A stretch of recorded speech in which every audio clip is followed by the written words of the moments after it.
Hello and welcome back to another episode of Bitesize Cinema. I'm your host RJ McCready, and for this episode I'm going to be taking you guys back to the year in 1985 to look at Brigitte Nielsen and Arnold Schwarzenegger sword and sorcery action movie Red Sonja. So let's get the blades out, let's get the swords ready, let's play you a trailer, and I'll see you guys soon. Her courage was forged out of fire. Her power, a gift of the gods.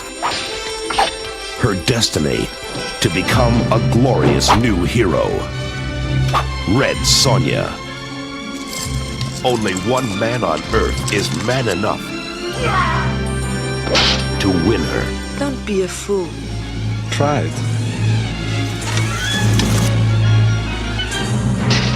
To love her. To join her great adventure. Arnold Schwarzenegger is Lord Calidor. Kill them. Two legends unite to destroy the Earth's greatest evil. God Majesty, what you want? The world, Eichel! We must find a way in.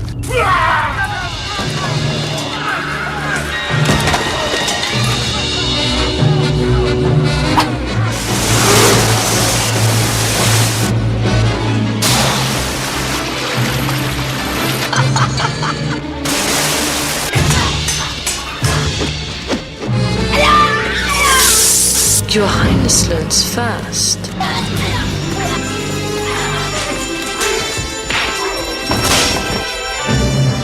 I make it a rule never to take a woman unless she can beat me in a fair fight.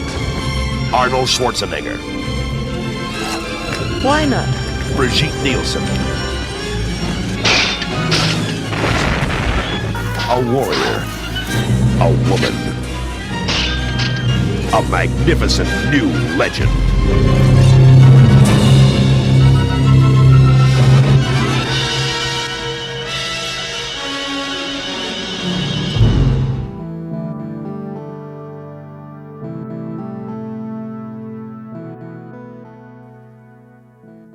And welcome back, guys. So the synopsis for this film is the fearless warrior Red Sonja sets out to avenge her family's murder and rid her kingdom from the tyrannical rule of the evil queen, Jedrun. It's a PG-13, it's got a 89-minute runtime, and it's classed as a action-adventure fantasy movie. It was directed by Richard Fleischer. He's a very capable director. He's done some very classic movies. He did Conan the Destroyer before this, Amityville 3D, but then going right back, he did Charlton Heston's Soylent Green, the groundbreaking special effects movie from I think it was either the 60s, The Fantastic Voyage, The Vikings with the late Kirk Douglas and Tony Curtis, and another Kirk Douglas classic movie, 20,000 Leagues Under the Sea. That was one that, no pun there, really blew it out of the water back in the day. So that's a nice catalogue of movies to have under your belt as a director. It was written by George McFraser, and he did the Three Musketeer movies with Oliver Reed, so another sort of swashbuckling movie. And he also did the James Bond film Octopussy. He wrote that. I think he did the screenplay for that. The music was composed by the legendary Ennio Morricone, and he is known for the spaghetti westerns. He did The Untouchables, and he famously did that little movie called The Thing back in 1982 as well. So it's got a great composer attached to it, this movie. And talking about the composer and the soundtrack, it is one of the things I like about the film. The music is really good. It really goes at a pace and complements all the action scenes in this film. And as I said before in previous episodes, I think the music is just as important as getting your cast in your special effects, and really helps with the pace of the movie and stuff like that. So let's have a look at the cast. So you've got Arnold Schwarzenegger in this film, who plays Calidor, Brigitte Nielsen as Red Sonja, Sandahl Bergman as Queen Jedrun, Paul L. Smith as Falcon, Ernie Reyes Jr. as Prince Tarn, Ronald Lazy, you may know him from the Indiana Jones movies, he plays Tope He plays Echo in this film, another villainous character. And Pat Roach as Brightag, and he's an English actor who has turned up in an awful lot of films. He's turned up in Willow, in Raiders of the Lost Ark. He's that guy that you see who always plays the big sort of bad guy henchman. And one of his notable roles, just to name a few, is he plays the pilot in Raiders of the Lost Ark. He's the huge guy who has a punch up with Indy and he throws sand in his face and all that sort of stuff and gets chopped up by the propeller. So that's him. That is Pat Roach. So it's a pretty solid cast made up of people who you will recognise from other films in the 80s. The film was supported by MGM Studios and the Dino De Laurentiis film production company. You may have heard of Dino De Laurentiis. He is familiar with this type of movie. He was involved, I think he directed Conan the Barbarian, and he also did the Flash Gordon movie very famously. And the studios gave this movie a $17 million budget, which is quite a hefty budget. I'd say that's quite a big budget for this time. But unfortunately, when this film hit the cinemas, it bombed. It was a massive box office flop back in 1985. It didn't do very well. It didn't do very well critically.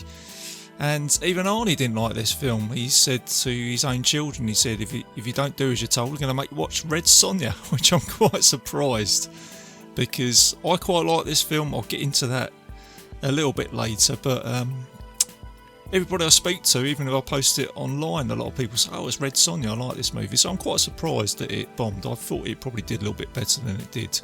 It only took $7 million at the box office, so that's quite a huge loss with a $17 million budget. I'm not sure how well it did, because a lot of these films did better on the VHS rental release, so it might have accumulated a little bit of money out of that. But yeah, Red Sonja, man, did bad critically and commercially, so I'm quite surprised with that. But putting that aside, because I do actually quite like this film, I quite enjoy this film. I think again it's just, I caught it late one night, you know me, it's a late at night movie. I caught in probably the late 80s, early 90s as a kid on my old box screen TV, and I was entertained with this film, to be honest with you, because at this time I was watching films like Conan the Barbarian, Conan the Destroyer, which is a fun movie, and it falls into the same league as that, you know. Alright, Conan's a little bit more, especially Conan the Barbarian, I'd say it's more of a masterpiece in terms of the way that story is told, but I'd say this one is very similar to the Conan the Destroyer, just takes a little bit of a different approach on the Conan stories, a little bit more, could I say, a little bit more cheesy, stuff like that, moves at a bit more of a pace.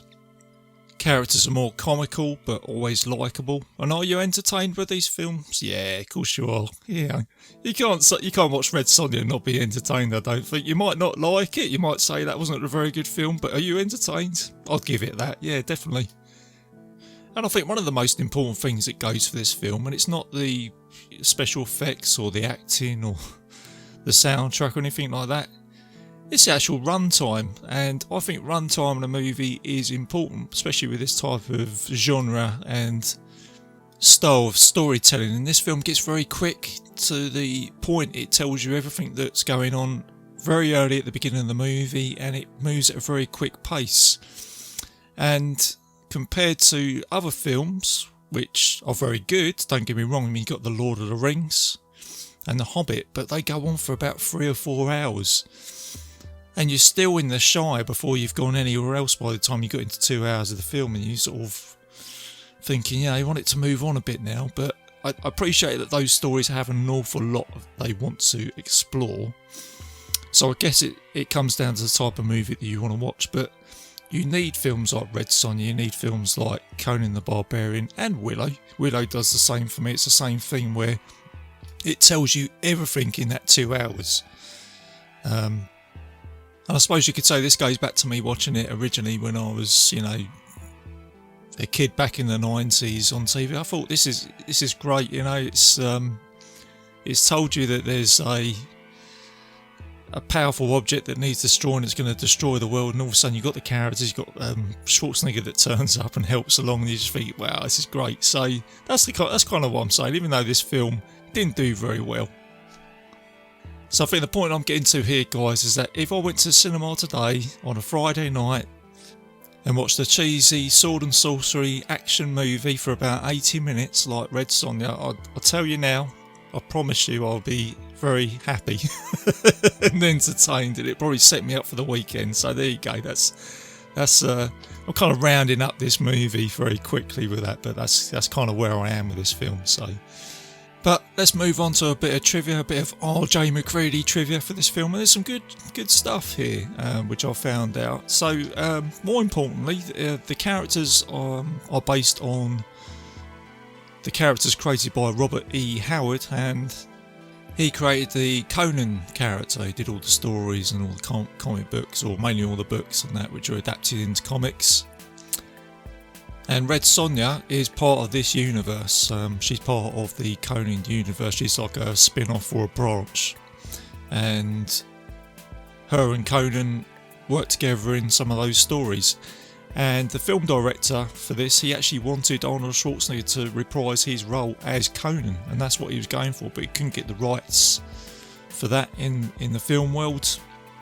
So instead they just changed his name to Calidor, and some of the fans believe that Calidor is an alias that Conan uses when he goes travelling. So technically this is Arnie playing Conan again, and I guess it is really, isn't it? You know, it's Arnold Schwarzenegger wielding the sword. He's always going to be Conan, even if he's named himself something else. But there you go, it's a cool bit of trivia. And whilst talking about Arnie on that note, he was only supposed to do a cameo in this film. This was supposed to be like a major cameo for the film. He was told by the director and Dino De Laurentiis, we just want you to, just turn up for a week, do a bit of acting. In the end, he was there for about 4 or 5 weeks acting, and he said, "This is a long cameo, isn't it?"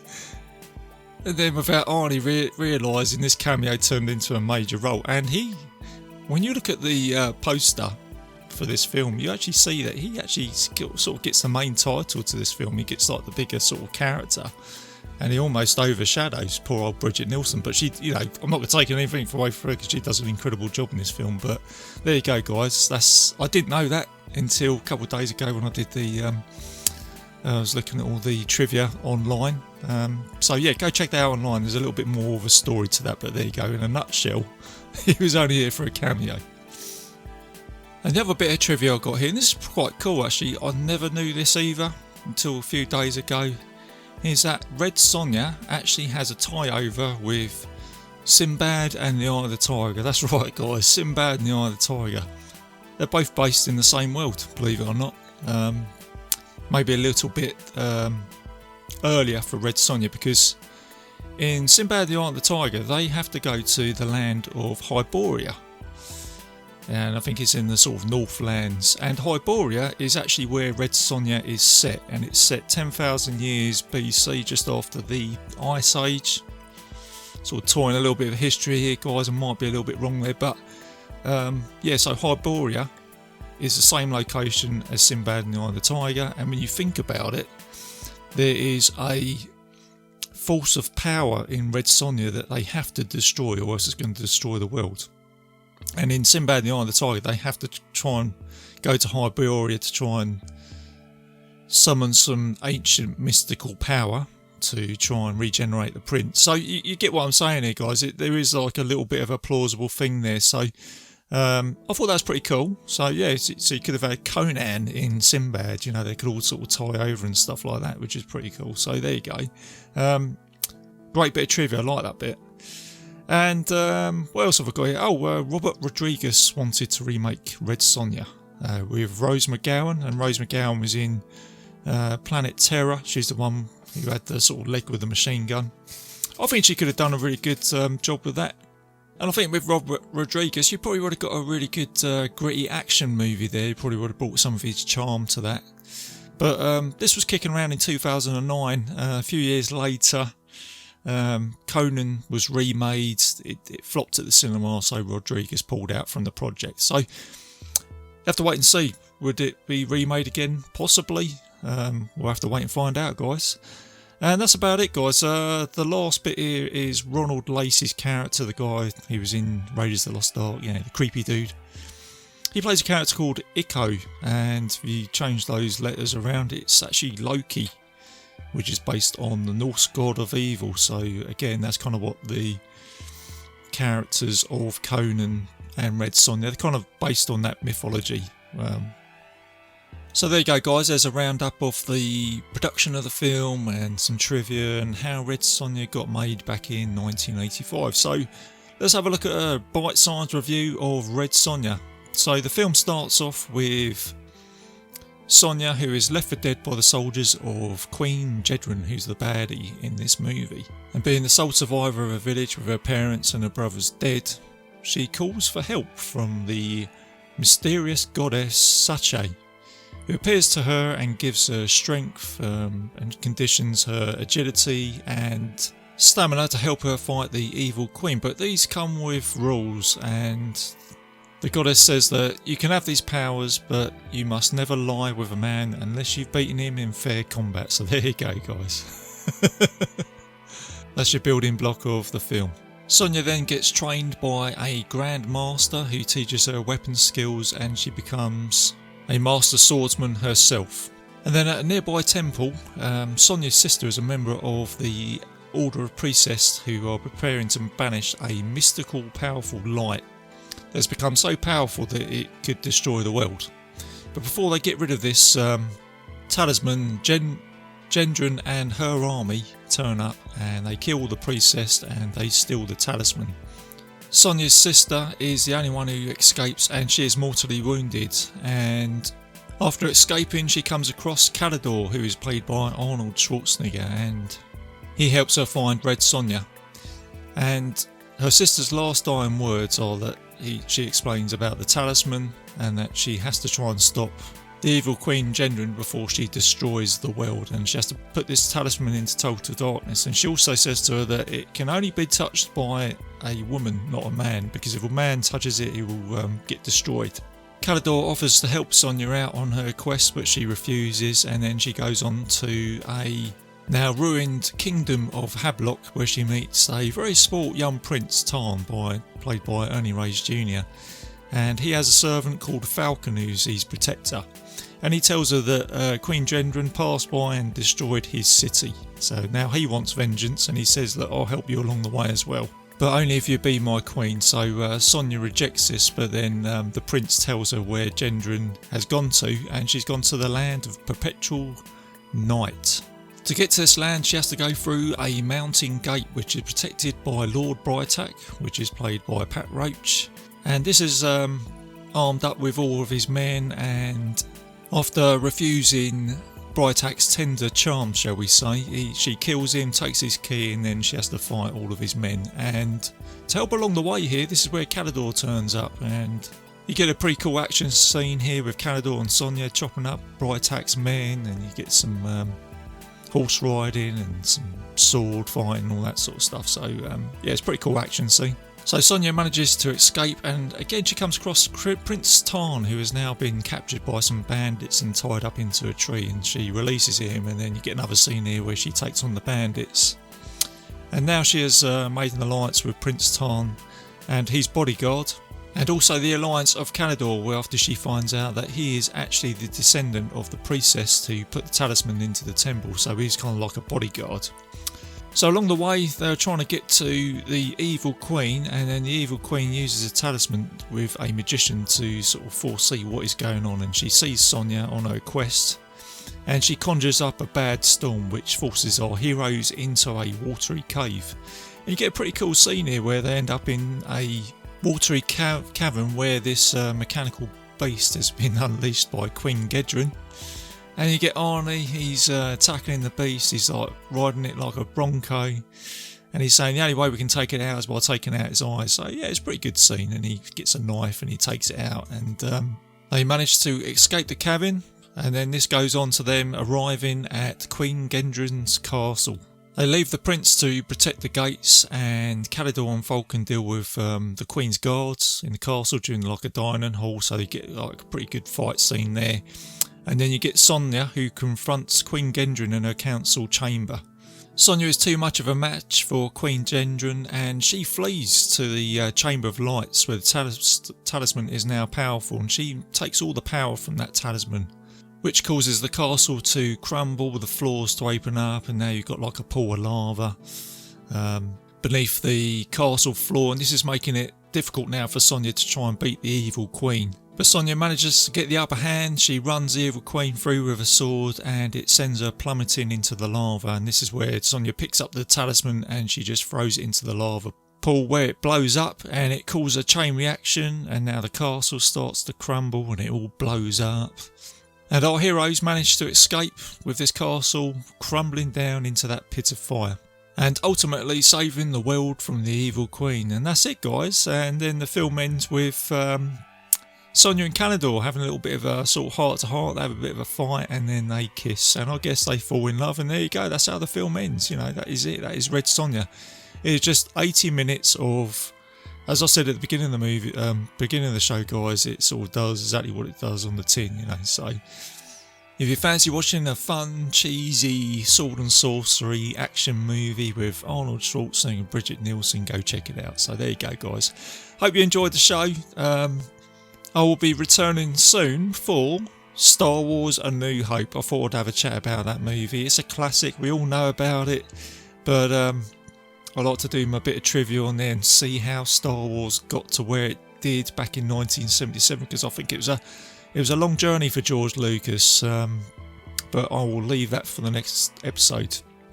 And then the other episode after that, I'm going to be doing a Hammer horror film. It's Dracula 1972. I shouldn't like that film as much as I do, but I do, and I'll explain all that in the episode, because I actually think it's quite an important horror movie, and I'll explain why for the episode. So look out for that. That'll be coming soon. So there you go, guys. As always, a little bit of admin. I am a proud member of the Legion Podcast Network, so go and check out all the other shows there. You can find Bitesize Cinema on iTunes and YouTube, and there's some other players out there if you just punch it into Google. And there you go, guys. That's it. Keep it bite-size, keep it safe, and I'll see you soon. If you enjoyed this show, then make sure you check out the other great shows on the Legion Podcast Network, like Cinema Psyops, Cinema Beef, Devour the Podcast, Duncan and Bo Come Correct, Exploding Heads Horror Movie Podcast, Friday the 13th, Get Slayed, The Helming Power Hour, Hello, This is the Doom Show, Hero Hero Go Show, Kill the Cast, Underwater Kaiju from Outer Space, Jerry Hates Action, Legion After Dark, Mental Health, Obsessive Cinema, Discourse, Pick 6 Movies, the podcast by The Cemetery, the podcast on Haunted Hill, the Psychosemantic Podcast, Rick Radio, House of Wax, Dude Looks Like the 80s, Rabbit and Red Radio, the Shadecast, Short Bus Cinema, 2 Drink Minimum Commentaries, the VD Clinic, Who Will Survive Horror Podcast, and Witch vs. the Doomsday Clock. With such a wide spread of shows, there is guaranteed to be a niche for you to fall in love with. Horror, politics, movies, books, sex, music, commentaries, health, video games, kaiju, action, news, comedy, and opinions that would most likely get you killed in some parts of the world. We are proud to bring you some of the best podcasting in the world. Check us out at www.legionpodcast.com, iTunes, Spotify, Stitcher, YouTube, and any other dark corner of the internet where podcasts can be found.